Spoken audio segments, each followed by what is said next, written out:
two sisters were spending the summer at their grandparents' house. When the sun was shining, they had plenty of fun, swimming in the lake out front, exploring the woods out back, and playing all sorts of games in the gardens.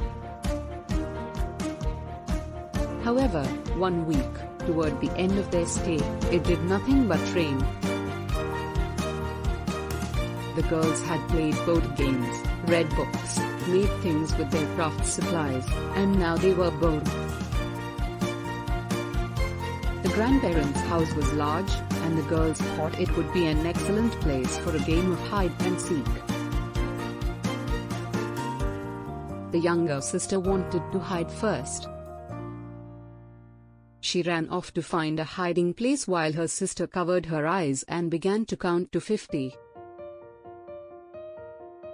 The older sister heard her siblings' footsteps running up the stairs and along the hallway to the back of the house.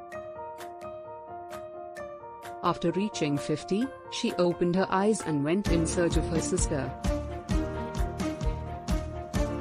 The girl went into every room.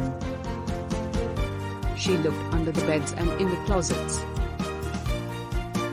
behind the curtains and behind the doors, but her sister was nowhere to be found. Finally, she reached the only room their grandparents had told them never to enter. She reached out and grasped the doorknob, turning it slowly and pushing the door open. Much to her surprise, the room was almost empty. The only item was an old, tall, carved wooden cupboard, covered in cobwebs. But the door was slightly open. The girl ran over, laughing, and swung the door open expecting to find her sister, but the cupboard was empty. She leaned in, and as she did, a cold, icy hand reached out from the back of the dark cupboard and grabbed her wrist. She let out a scream and tried to escape, but the hand started to pull her into the cupboard. The girl's sister heard her screams and ran to find out what was happening. She entered the room and looked on in horror as her sister began to disappear into the cupboard.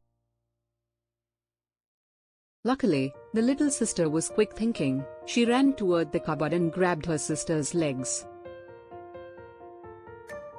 After a brief tug of war, she managed to pull her sister out of the cupboard, and the two girls ran from the room, slamming the door behind them.